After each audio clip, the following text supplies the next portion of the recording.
quoi d'aller poser un robot spatial sur une comète? C'est toute la question de nos origines, d'où nous venons, d'où vient la Terre, comment elle s'est formée, comment les eaux des océans sont apparues. Est-ce que la vie a été amenée par les comètes? Est-ce qu'il y a eu un petit coup de pouce venu d'ailleurs? La comète, c'est un peu comme une machine à remonter le temps, c'est un hublot sur le passé. Jean-Pierre Jouy confie qu'il ignorait que la conversation avec les 2 journalistes du Monde était enregistrée. Et s'il était tombé dans un piège, lui? D'abord, si il a été enregistré à son insu, nous sommes dans une situation dramatiquement délinquante. Donc à ce moment-là, vous dites que Jean-Pierre Jouy devrait porter plainte lui aussi. Je m'étonne qu'il ne l'ait pas encore fait. Monsieur Larcher. J'ai aussi déjeuné avec François Fillon.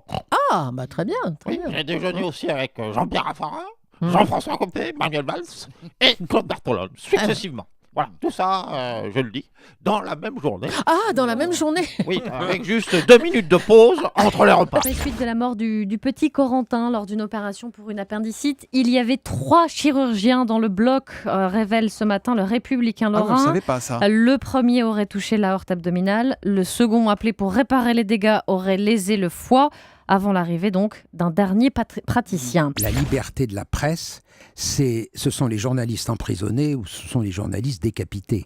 C'est-à-dire les journalistes victimes du pouvoir politique ou dictatorial. Ça n'est pas la liberté d'humilier, ça n'est pas la liberté de calomnier, ça n'est pas la liberté de diffamer une personne. On va la sentir, on va la toucher, on va s'y poser, on l'espère. On sait que une comète aujourd'hui, ça sent pas très bon, ça pue même carrément. Ouais. Ça ressemble à une boule de neige sale, mais c'est pas de la neige en surface. On sait que c'est extrêmement poreux et on ne sait pas quand le petit robot va se poser, s'il va s'enfoncer, si ça va être dur. En fait, c'est ça aussi le suspense, c'est qu'on ne sait pas et on y va pour ça.